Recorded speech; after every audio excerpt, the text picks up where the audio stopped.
So I don't actually know what this episode is going to be about because I haven't found an article yet, or I haven't looked for an article yet, and or a summary yet that I'm willing to go through. But I'm going to do this after the intro. So yeah, hello, welcome back to the next episode of the Self Development with Tactics fucking podcast. I'm actually recording this really, seconds after, actually minutes after the other one that I'm going to upload today. Should I actually upload it right now? This could really help me. Just gonna upload it because I'm a little in a hurry today. Because I'm having to do, a little bit more than normally, or just in a shorter time span, which is okay. I do not really want to complain about that. It is just what it is. Because it is what it is, Sometimes you're just having to do things a little bit quicker, a little bit in a little or tinier time span. Oh. Just remember, what is this article called? I'm very sorry that I'm doing this right now. Ideas about life. Yeah.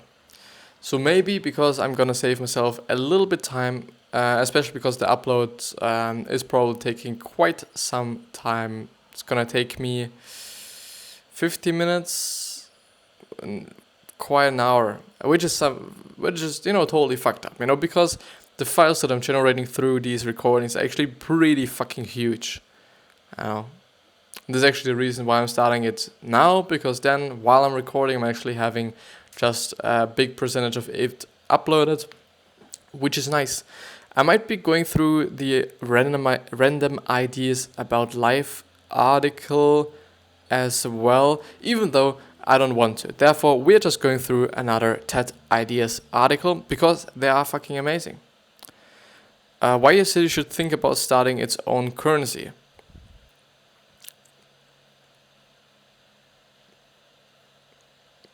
Should they? Well, I'm actually going to show you, because they can also see these great things they have here on the website. Well, I was actually thinking about doing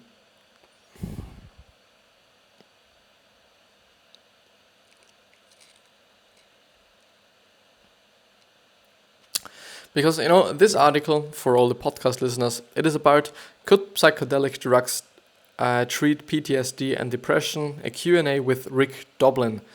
I really think that this is just one of the topics, that should be discussed more about, I guess, at least, because I think it could be the case. I'm really not educated in this space. I really do not know anything about that. Nothing. I know nothing about psychedelics. I know some of them like LSD and MDMA, but that's it. Maybe because I've read them here. And I don't know how they somehow correlate to depression or PTSD, or how they could actually help. If they could help, I do not know anything, but I guess they could. The thing, Alzheimer's, or actually Alzheimer, in German, is actually one of the illnesses. I think it's an illness, or is it a syndrome? Well, nevertheless, or anyway, in Switzerland, people with Alzheimer's get treated with LSD, and it works. It is sufficient. It is a good treatment for Alzheimer's, which is just amazing for those people because they just are able to get treated. The thing that I don't know then, why are so many countries basically restricting themselves to help their fucking people? Just because of some laws, I guess, just because of some regulations, maybe, just because, they do not want to treat people with drugs, or drugs they consider being just pretty fucked up, or consider being just pretty strong and dangerous and whatsoever. Maybe Switzerland is doing something they should not be doing. I don't fucking know. But I think, drugs and politics, something that I should maybe not talk about because of various reasons. Because there's so many different things that you could be talking about than politics, religion, all these things, all these controversies. And I do not want to hurt anybody. I don't want to just fuck with anybody. Therefore, avoiding these things is actually a good strategy, as Gary Vee, for example, is also doing it. How do I write stuff that feels true and will connect other people? A Q&A with Johnny Sun.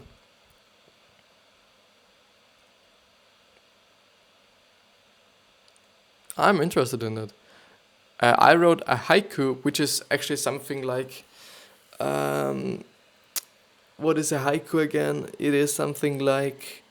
Isn't it... What is this thing called where you just, talk basically to yourself? Like, okay, I'm the best, I'm the best, I'm the best, I'm the best, I'm best. All fucking day long, or just, a certain period long. There's a name to it. And I think this is something quite similar. So here is what I learned. Caring for a loved one is hard work. 6 ways you can fight burnout. Well, I do think I want to go through the writing stuff, because this might also be something that's helped somebody. Also because, just information in a space could also help you in a different space, which is really great at my point of view. Sometimes when I'm just reading about something that I just really get something in the design world, or really get something in the sports world, or something else that I'm interested in, or something, which is just amazing, which is just really great. But I do really notice, I've been talking about it in the other episode. I do just have a lot of clothes laying around here on my desk, and I think it just really improves the whole quality of the shit. The fan sound that you can probably hear in the background and the noise. I think you can still hear them, but I think it's not that bad, Could be something, worse.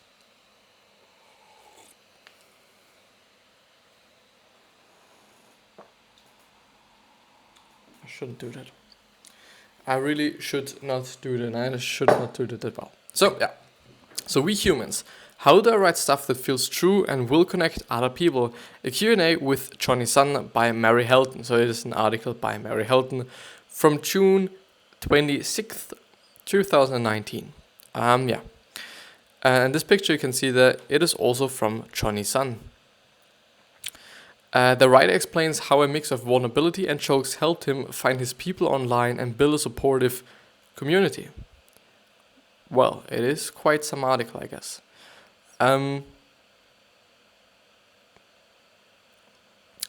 So writer and illustrator Johnny Sun is more familiar than most people with the world of social media. A doctoral candidate at MIT, he dedicates his time to studying online platforms and their communities. But he's probably best known for his Twitter account, which has attracted a large following with its relatable and deliberately misspelled humor. It became the basics for his first book, Everyone's Alibum, When You're Alibum Too.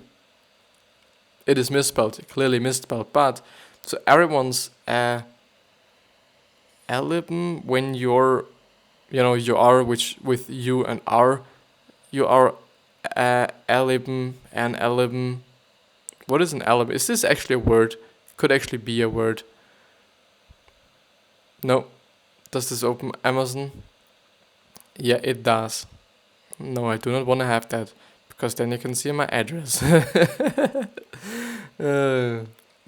So also a writer for TV shows like Netflix, BoJack Horseman, Sun sat down to chat after giving a talk at TED 2019 in Vancouver, Canada. So BoJack Horseman, I've actually watched a little bit of it. I think it is just not my humor, I guess. It is just, still funny for a lot of people, I assume. But I guess it's just not my humor. At least, well, I liked Rick and Morty, totally. As probably a lot of people. And, well, I also just recently, how do I say? I've also discovered. Today words, are not in my mind. Recently I've discovered another YouTube channel, which is casually explained. You might know him, you might not know him, but it's just totally my humor. It's just, pretty random, pretty like, okay. I also like just fuck and something like this. This kind of vulgarian humor. Never mind. Anyway, so this is just, this is a Q&A. Ted says, in your talk, you mentioned that you believe Twitter would be a better place if we all worked a bit harder to be vulnerable with each other. How do you do that, be open in that space every day without feeling completely overwhelmed? Johnny Sun says, I try really hard to not be a total advocate for social media and a total optimist. That's difficult because of the realities of the platforms and how bad they are making the world. But for me, I feel like I found an outlet and I found people who are like-minded. So I know that when I share something there, I will have people who are supportive, and who will be able to see that and say, oh, that helps me put words to it. Which is amazing, by the way. Actually having a community, I think, is one of the best feelings you can actually have. Having a community that is just enjoying what you are doing, enjoying what you are talking about, enjoying what you are enjoying, basically, it just must feel amazing. It really must feel fucking amazing. Which I think you can only just really see when you actually have a community, when there is just some like-minded people. Because, well, often it seems like, there are so many like-minded people just on social media and whatsoever, but still it is not the same thing. Like, there are just a lot of people that are talking about motivation, talking about just basically the same things as I'm talking about, quite, but it is not the same. Like, it is just a bit different thing, because they're just, they're doing their thing, I'm doing my thing, and it's just really not like, okay, there's some connection, I would say. So part of that has been cultivating this little community over a long period of time where people now know when they see that, which is vulnerability, from me, they are not going to make fun of me because they are like, oh, this is part of how he exists online. Anytime you have something you want to do online or have an outlet, it draws in the other people who see the value of that. That's good and bad, obviously. For me, when I want to share what I'm vulnerable about because it helps me personally, I also find other people that it speaks to, which is good. Am I too fast? No, I think I'm not too fast. I think I'm just, pretty good with my speech today. Ted says, in terms of a survival toolkit for the space for you that's meant building the community that you want to be in. Also, either I've just read it completely shitty, or I think it's actually the first one, yeah. Son, I think so. It is also, so in terms of a survival toolkit for this space, for you that's meant building a community that you want to be in. I see. I think so. It is also a lot of knowing when to not be there and knowing when that becomes harmful or toxic for me. Especially around November 2016, it became a place where I was just stuck. You could get caught in all the information, right? I realized it was super toxic. It is also just having a balance. Really is. Ted says, when it comes to that balance, are there times where you decide to step back? Yeah, I feel like I don't have a system for that, but I can feel when, this is going to be bad for me to be on here, and when it is comforting. It really is the case, and I do think it is also just something that I think about as well. Sometimes I do, maybe judge myself for not doing something, for not being, for not putting so much in my story on Instagram, but then I think I just need my balance. I really need my balance for what I'm doing, and my throat gets just really dry.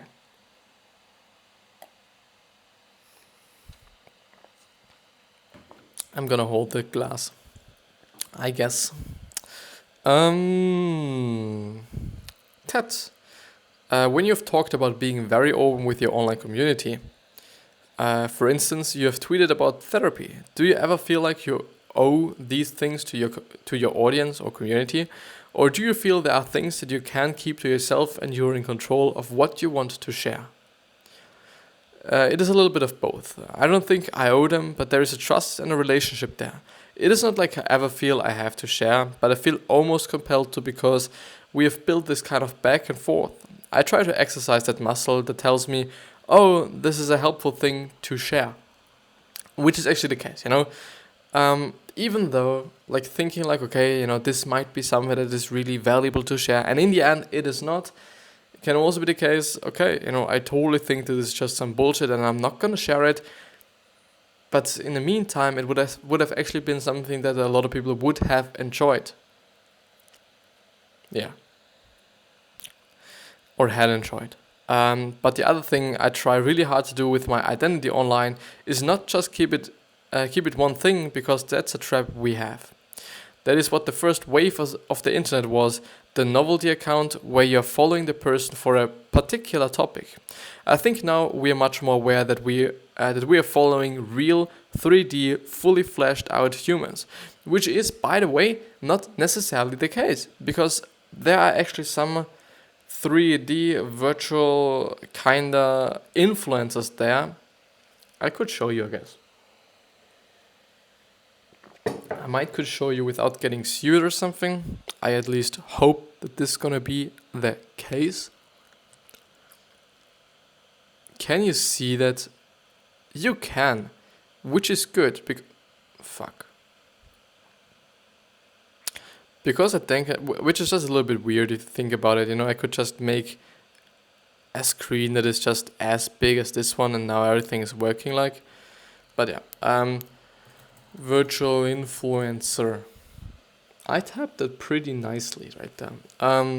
The impact of virtual influencers on today's ever-changing world.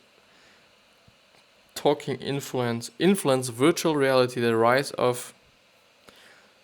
This is catchy. I'm gonna take this just for the sake, and now everything is just lagging again. Can you hear me? Can you hear me? I do hope, by the way, that you can fucking hear me.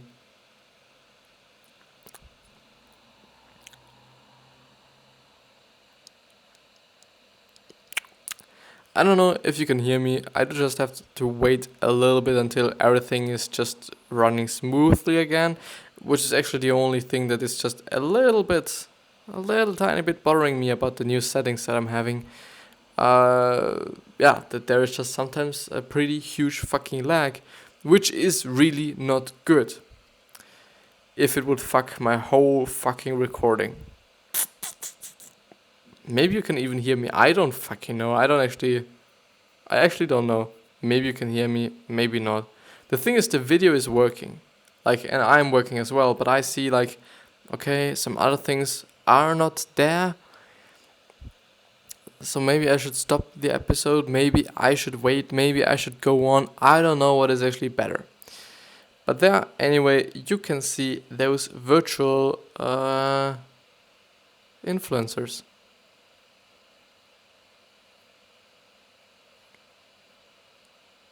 There must be such a lot of data in here.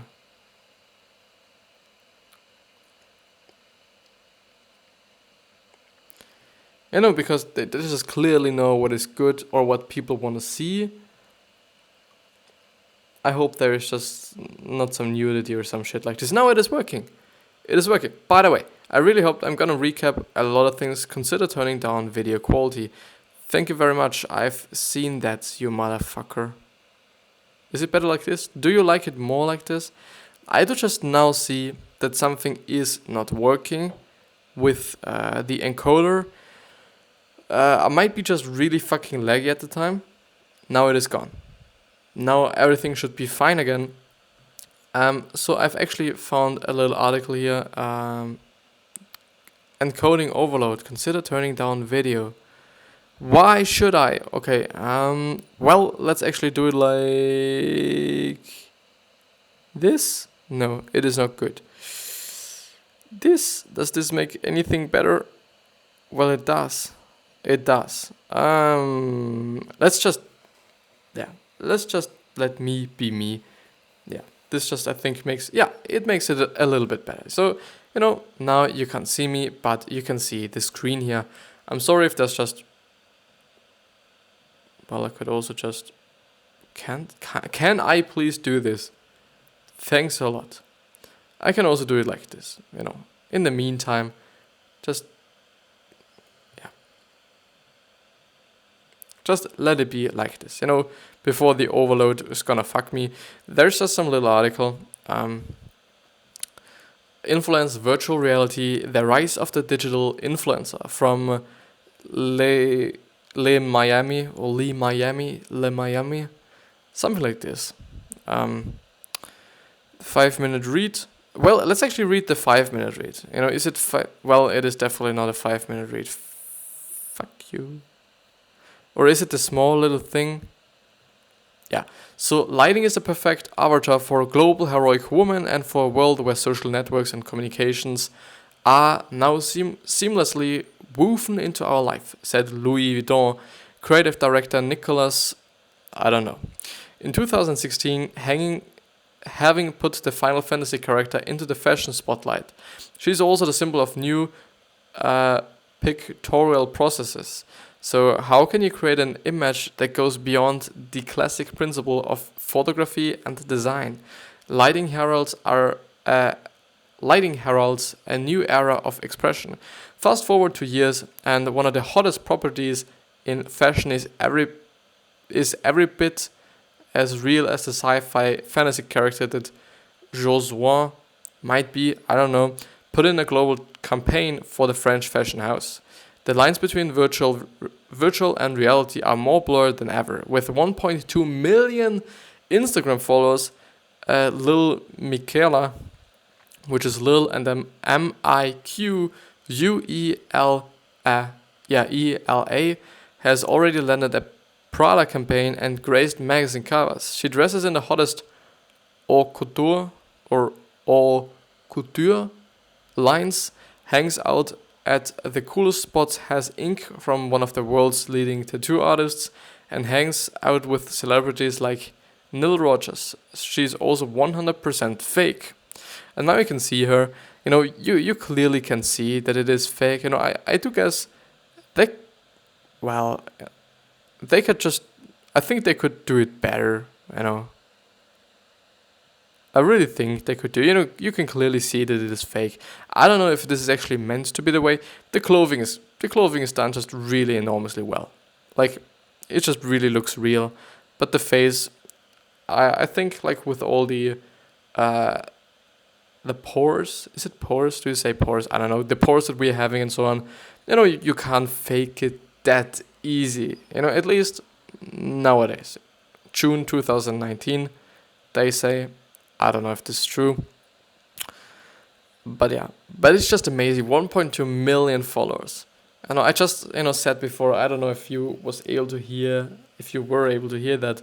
But I do hope that there's not some nudity. I think I'm just gonna look it up afterwards. Because, if there's something in the video, it's gonna be fucked and I do not wanna cut it. Well, yeah. There you can see, okay, he's hanging out with Kardashian, Kim West. Yeah. There was another one as well. Yeah, there you can see how she was created. So how we hijacked little Michaela and created our own from the cut. I think I'm gonna watch this afterwards. Or I could watch it in a future video. I could also do that. But yeah, the thing is, I do guess in a few years it's gonna be the case that we are able to just create human beings virtually that are so enormously fucking. This was another woman. There you can see. Okay, she's just she's fake. Obviously, and like you can see. Okay, I think she was never meant to be which is Noonouri. So Noonouri. URI. Never mind. And was there another one? Now, I think there are only those two. Yeah, should be the thing. It's just, pretty. There's encoding overload. Why the fuck? Now I'm here. I really hope that there is no encoding overload once again, because this just really fucks the whole video, and I don't want that. So following real 3D fully fleshed out humans, so I'll go a stretch without sharing any vulnerabilities and just share jokes for weeks on end, but I don't think people will think it is out of character. I don't think people see that as strange, because they know I kind of do all of it.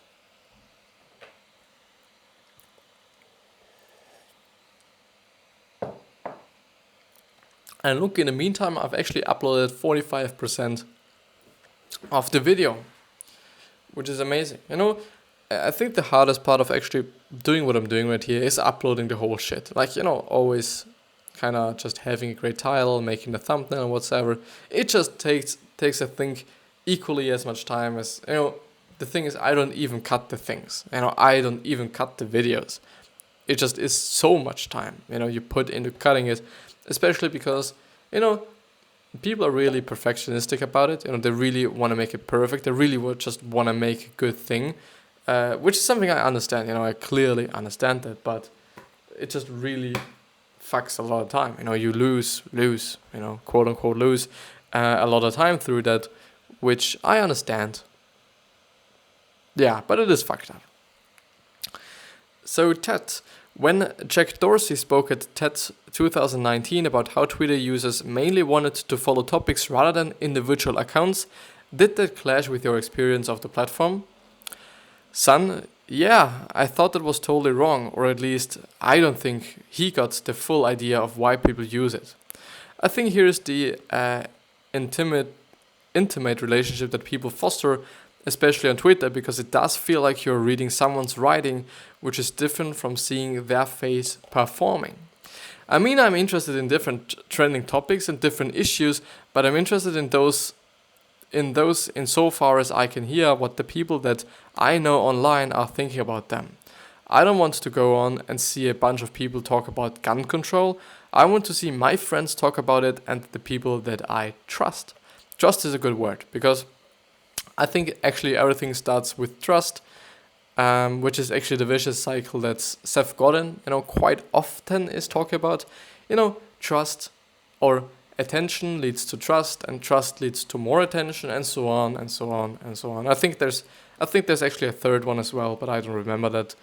But the first thing that you're actually gonna need is attention, and then they're gonna trust you, maybe, hopefully. And then through the trust, there's going to be more attention, maybe because of word of mouth, something like this, could be the case. I don't know.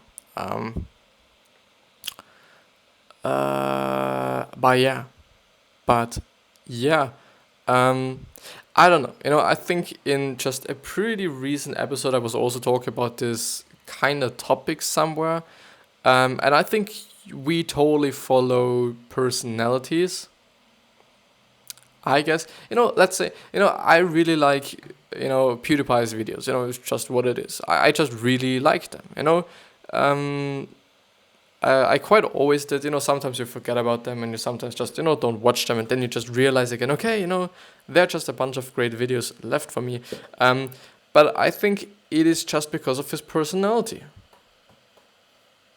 Maybe it's just also because those people that you're following, those people that we are following are actually those people where we can find things we cannot find at anyone's other place. Like, okay, PewDiePie's videos, you can only find them, at his place. Let's say another one, Unbox Therapy, also one that I just really admire, really just like. You can only find his videos on his channel. Of course, unboxing videos are quite everywhere. You can find them just, everywhere. But yeah, it still really comes up to the personality and then who is talking in the video, who is staring the video, who is doing this. Do you hear this? It's just a really loud echo now. When I'm just talking like this, I think it's, never mind. Should I go on? There's just so less left. Ted, you've been on Twitter since 2009. In your early life on the platform, was there a tipping point when you realized it was about to become a very large part of your life, or was there a gradual build-up? I think it was a gradual thing. I wanted to share what I wrote, and there was always this idea that I just wanted to find people who also felt the same way as I did, or who would appreciate the stuff that I wrote. I was always about finding connection. Then at some point I remember waking up and being like 100,000 people see what I write. It was really scary. I didn't tweet for weeks, laughs, and I don't think I was paying attention to it that much. I was just more, how do I maintain this connection? How do I write stuff that feels true and that will connect other people? In terms of being a place where you live, what do you want to Twitter to continue to be, and how do you want it to change? Where would you like to be living online in 5 years? I think the positive part about Twitter and social media in general is that it is a place where you can find connection, and place where you can find community. You can find those things that are sometimes inaccessible in person. That's really magical, and there are special places, and there is the optimism and hope of talking to people that you look up to and having them to see it. I think that's the original promise of the internet is still there. It's just the promise has been polluted by all these other factors. The platforms haven't stayed true to that being the promise of their service. No one has actually said, we care about doing this first and foremost. It is more like, how do we get ad revenue? How do we get engagement? How do we sell data to companies? When the conceptual promise is different from the actual goals, then we get that divided or divide, and that's where we are now, and everything's terrible. So I don't really know. I think the big things that need to change are curbing harassment and abuse, and curbing misinformation and hate speech, getting all the terrorist groups, Nazi groups, violent extremists, and white supremacists off the platform is the basic thing that could happen. The fact that it hasn't, the platform are showing their hand about what they actually care about, and it is not what the people who are actually hopeful about these internet spaces care about. And it is not what the people who are actually hopeful about these. Yeah. It does feel like it was a very utopian proposition, but then as soon as having to make money from it came into the mix.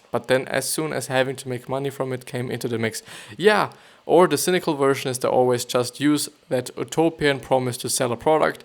But I think you can search, and sometimes you get glimmers of those hopeful things. I think those exist. That stuff is worth trying to hold on to.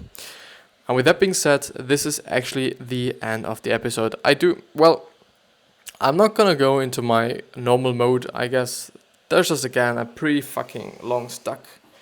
I hope that you can hear me. Yeah, now you can hear me. So this is gonna be the end of the episode. I'm not gonna click anything here because I'm really worried that I'm gonna fuck something.